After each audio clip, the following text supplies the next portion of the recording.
Hello everybody and welcome to the second video of my series about the NXPHoverGames drone build. As you can see already, the drone is finished now. I have already built everything up, everything is done and dusted. And yeah, let's directly jump into the footage of that.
Okay, after we have seen these pictures here, just a few words that I have found out during the assembly. First of all is the extension wires of the motors.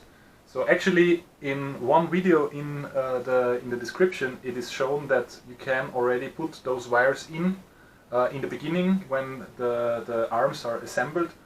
Don't do that.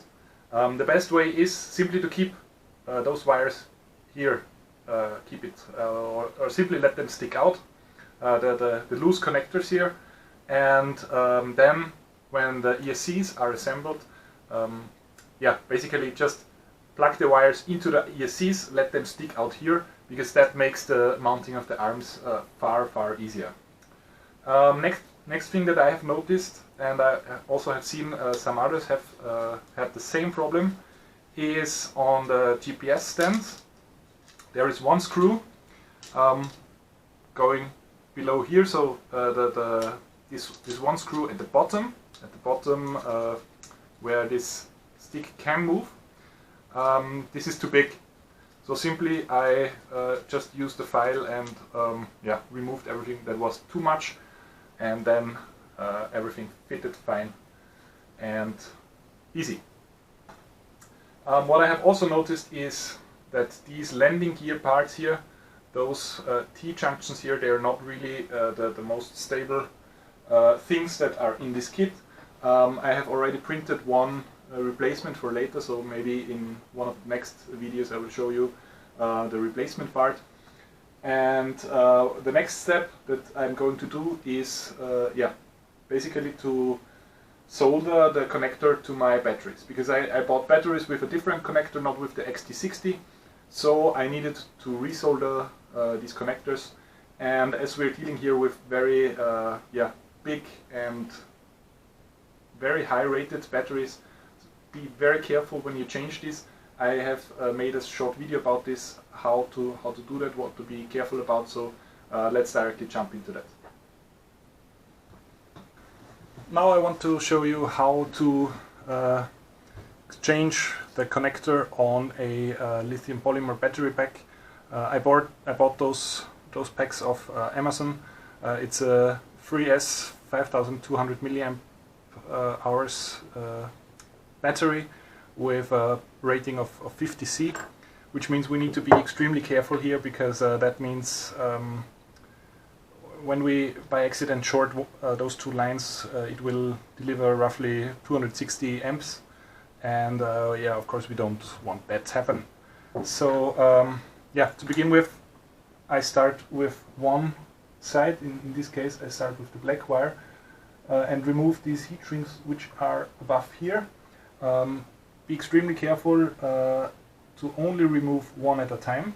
So I'm only removing the first one and keep the second one as it is, because I don't want to risk any short here.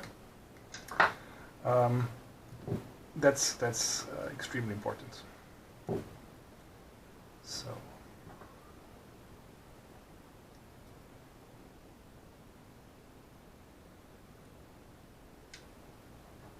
good. Now let's remove, or let's open this solder, and again please make sure that you don't short the black and the red wire, because it simply will start heating up and burning immediately. Good. So now we got it off. I'm now preparing some new heat shrink for the new connector for the XT60. The XT60 has on its side here written the polarity, so there is a minus on this side, there is a plus on this side. We have now the black wire, which is the minus, so I will clamp that in, pre-solder the connector, and not forget to put the heat shrink on the cable itself. Now these are pretty big cables, pretty thick ones, so we need enough heat here, so I try to really heat that up in order for us to be able to solder that on there. We want to have a good connection here, so I simply give it some time to let it melt completely and let it sink in here. Good. Seems we finally got a good connection here. So now I simply wait a few seconds until this cable is cold again, because I don't want to shrink the heat shrink before it is in place. Very good. Make sure everything is isolated here and that we don't have something open that we could touch with the other wire. Now that looks fine. Making sure I did the correct side. Yeah, it looks good. So now we can go along with the plus side of this cable. Again, removing the heat shrink here.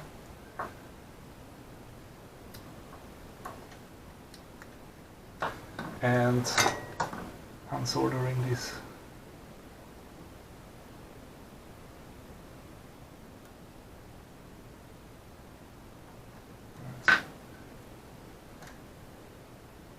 Sometimes for big solder spots to remove, it's better if you have some solder already on your tip, because then you have a bigger area to transfer the heat. Yeah, now it looks good. It's melting. And there we go. So I'm clamping this again, now with the plus side on top. I need again a heat shrink.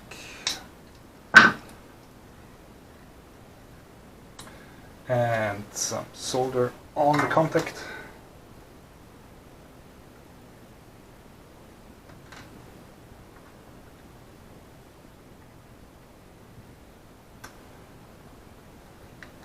Don't forget to put the heat shrink on the cable, because otherwise everything was for nothing. Good. A little bit too high.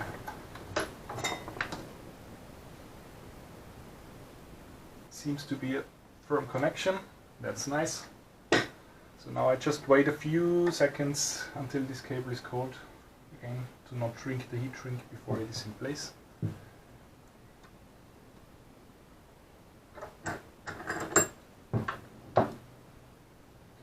Looks nice, so I will put the heat shrink on, shrink it down, and there we go.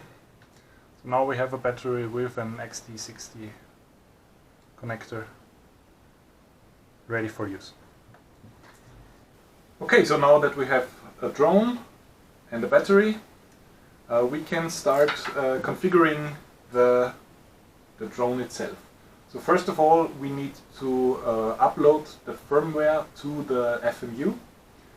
That actually is a pretty easy process. It is simply connected via USB to a PC, and then the steps described at the Git book simply need to be done. I'm working on a Ubuntu laptop, so I can show you first of all the steps that are needed. The only thing that needs to be downloaded is the JLink for Ubuntu that is working with the link that is provided in the Git book, and then the flashing of the FMU should be an easy task. So first of all, we need to run a JLink exe. This will ask for a firmware update at the first startup. So here you can simply click on yes. Then the firmware of the JLink will be updated. Of course, also you need to accept the terms of agreement. Then we are already in the JLink software. Now you need to type connect, then a question mark, as it is said in the Git book. This will open a window where you can select the target device. So the correct device is the MK66FN. There you have also two options available. One is without and one is with available security. So we simply take the one without.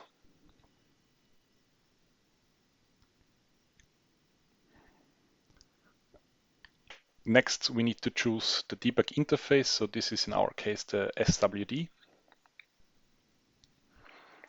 The speed we take default, so just press enter. And then the load binary command needs to be sent with an absolute path to the bootloader binary file. This file needs to be downloaded up front. It's available from the HoverGames Git book. There is a precompiled version available. It's important to use the one with the file ending bin for this one. There is also a second one available with the ending px4. This one is then later if you want to update the firmware via Q ground control, then you take the one with px4 file extension, but now simply the one with bin. Here I forgot to also add the address in the command. The address is simply 0 for the bootloader, and if you now press enter, it will burn the bootloader. So the bootloader has now been flashed. The software gives an OK. As a next step, we need to download the firmware. The process itself is actually completely the same, except that we need to download the firmware itself, and the address changes also to a different value. I have tried here now to directly after the bootloader download to flash the firmware. This is of course not working, so you really need to reboot the FMU before you flash the firmware after you flashed the bootloader, because otherwise you will get an error at some point. So that's what you have seen now on the screen.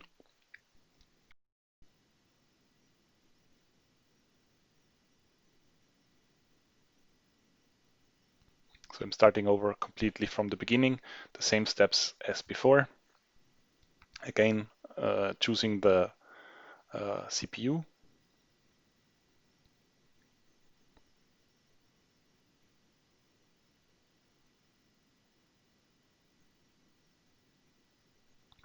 Debug interface, baud rate, and now the flash command, the load binary command, which will now hopefully result in an OK.